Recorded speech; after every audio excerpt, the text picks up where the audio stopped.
what's really cool about all of this is we do have eyes all over this thing because we are collecting so much data.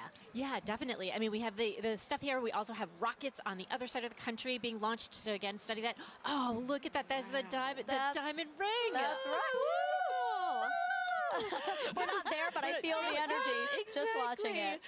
Yeah, so this is because of the craters and the peaks and valleys of the moon, we're seeing the last bits that are just getting through, and now we're getting to totality.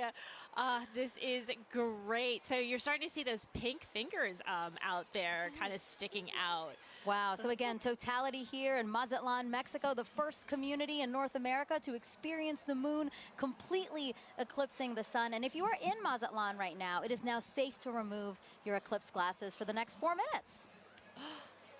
And you mentioned some of those pink filaments that we're seeing, right? Can you talk us a little bit through that, Kelly? Yeah, so those pink filaments, because they're helium-rich, that's why they're appearing pink and they're hanging out there. Those could be the start of space weather. So there are lots of tons of material, billions of tons of material that could possibly be one of those explosions for space weather, the reasons why we really study the sun and try to understand how to live with the sun. Well, can you explain why space weather is important to us here on Earth? Definitely. So it's not just satellites that are interested in space weather. It's also our power grids because of those energetic particles coming from those big explosions that can happen in the sun. That could damage our power grids. It could also do things like interfere with GPS signals. And I know we all use our phones to navigate everywhere. So if we didn't have that, that would be a big problem. So we're looking to understand it better so we can all mitigate all those things. Some of the movement we're seeing here is just our telescope operator adjusting because, again, they needed to make some changes for before totality. Now they're viewing it a different way, and then after totality, we might see some shakes there as well. But I really just cannot believe how crisp it is.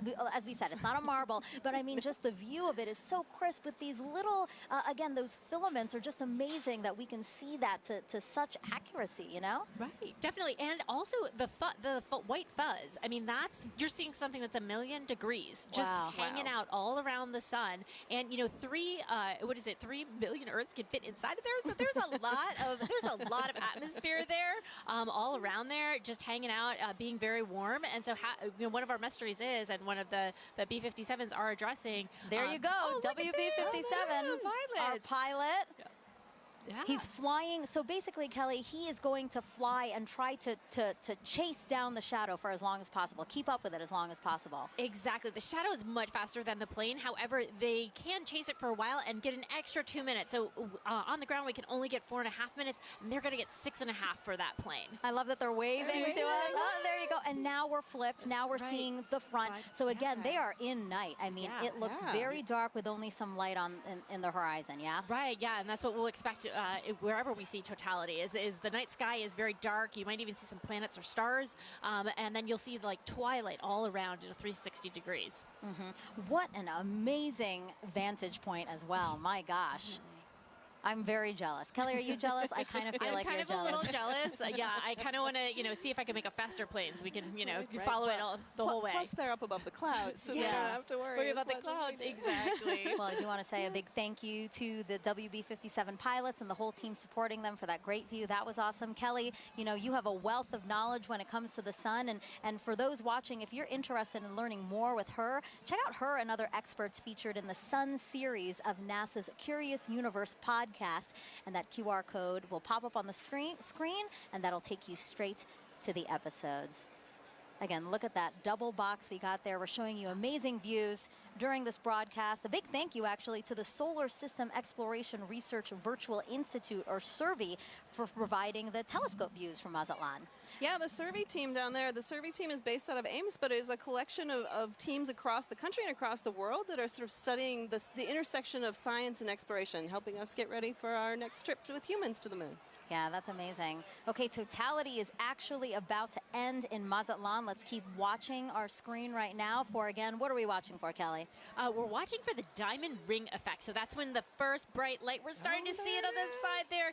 So you're going to put your glasses on right now to protect those beautiful eyes because now we're going back to the partial phase. Whoa, that's amazing. Wow. Yep.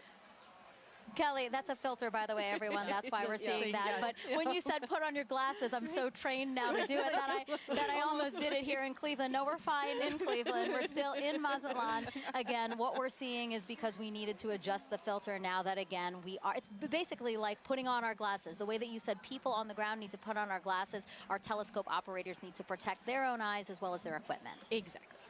Well, thank you so much, Kelly. I really appreciate your time here with us. It was so fun to learn about the science and actually see the first eclipse come for North America here. So thank you so much. Thank you.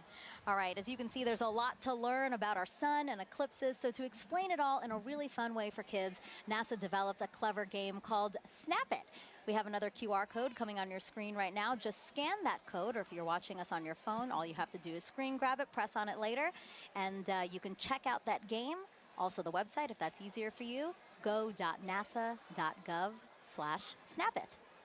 Okay, so NASA can predict the total solar eclipse's path to a high degree of accuracy because of a spacecraft that launched nearly 15 years ago.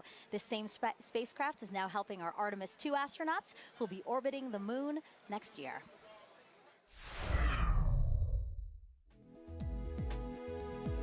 NASA's next step